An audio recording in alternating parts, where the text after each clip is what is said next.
Two really good games, two really good teams. We're getting ready to play. Excited about the opportunity to go to Knoxville. Pat Summit.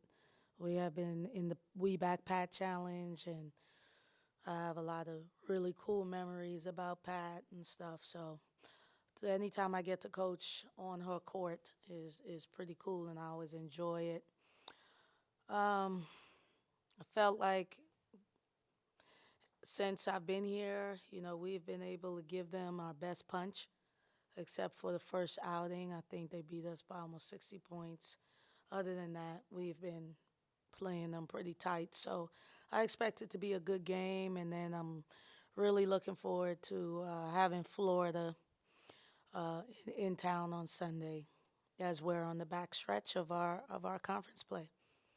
You talked about at Auburn, y'all forgot or couldn't finish that game. What did you see out of them Sunday in that similar situation where they were able to get the job done?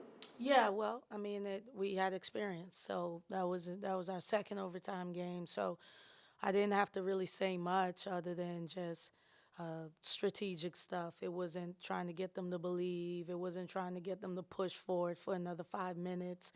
They had already experienced what that feels like, and I kept saying it, like those games will pay off in some type of way. Just like how Alabama guarded us. It's the same way Arkansas guarded us, and we struggled initially.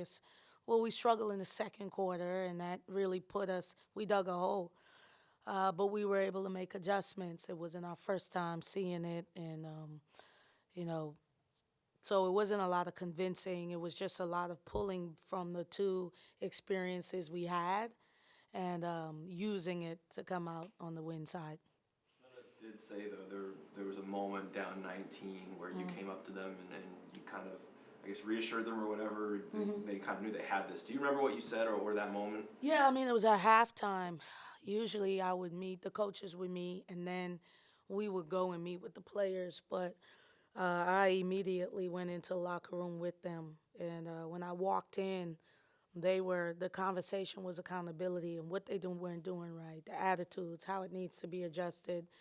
And then I just came in and I said, ladies, we got to grow right now. Like every time something goes wrong, we can't just act like toddlers and act like we can't persevere. And I challenged them because I felt like it was a moment of maturity right then and there for us to come back and show who we are from a character and a team standpoint.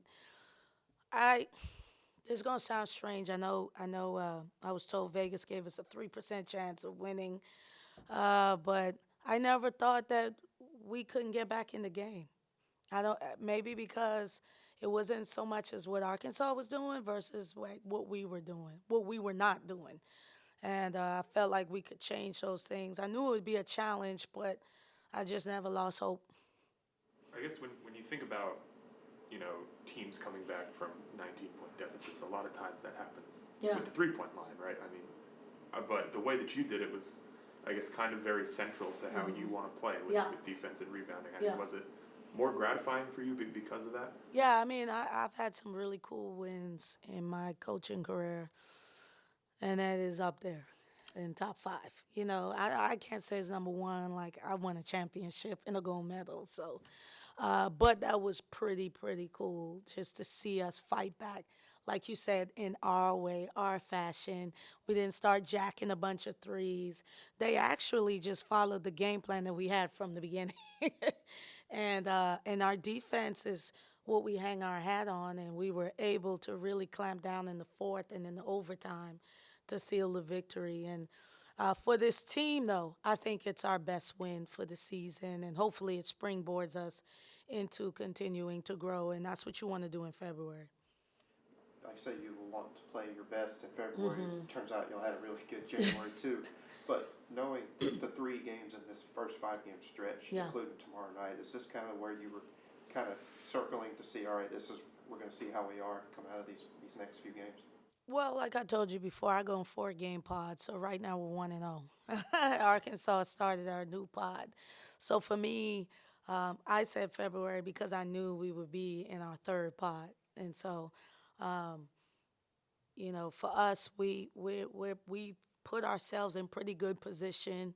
I know that we're being considered for postseason, NCAA postseason play, but we still have work to do. Like we still need to take advantage of opportunities that are thrown at us. We have huge opportunities in these next two pods with the number 1, 2, and 3 team.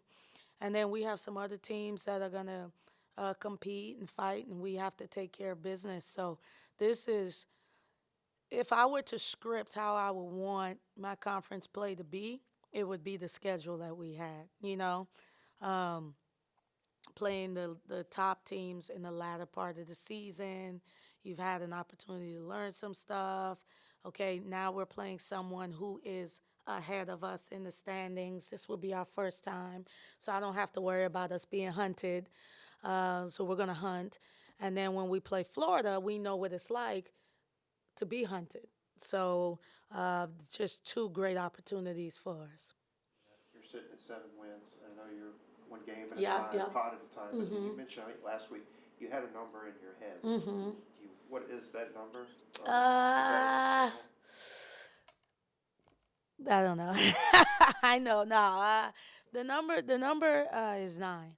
I think if you get to 9, then you can sleep at night before selection Monday. You get to 8, I don't know how much you sleep, especially this year when for some reason, which I disagree with, but we don't have, 4 or 5 teams in the top 25 like we usually should.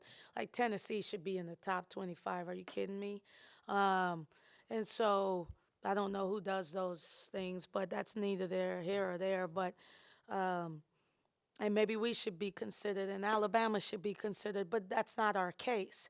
So because we don't have those teams in the top 25, I don't know that I would be comfortable with an 8-8 going in. That doesn't mean we couldn't get in, because if you look at our net, we have 1, 2, 18 in the 20s. We're 30, so we're doing pretty well as far as the net's concerned as well. We're a strong conference, but 9.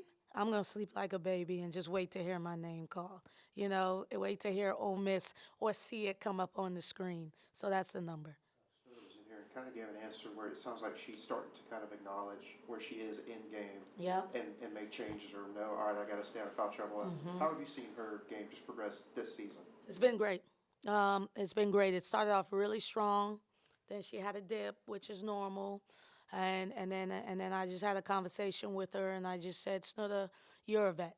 Snooda's been playing starters minutes for me since she showed up on campus, So she is comfortable with any role, but it's just making sure that she accepts the role I'm giving her. And that could change.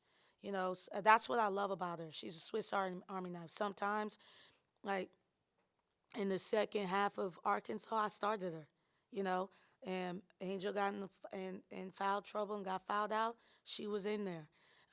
We didn't bat an eye. We're comfortable with Snooda. We know what she can do, and that is her role, and I'm really glad she's accepting it and not feeling like lesser or more than, but just being an important piece of what we're doing this year.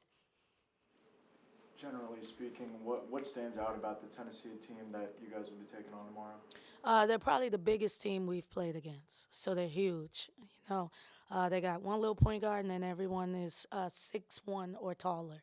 So the size, they can just take up. Sometimes it seems like it's there, but it's really not, because they're so long and they're tall. And this will be the first time that we're playing a team that matches us on the rebounding.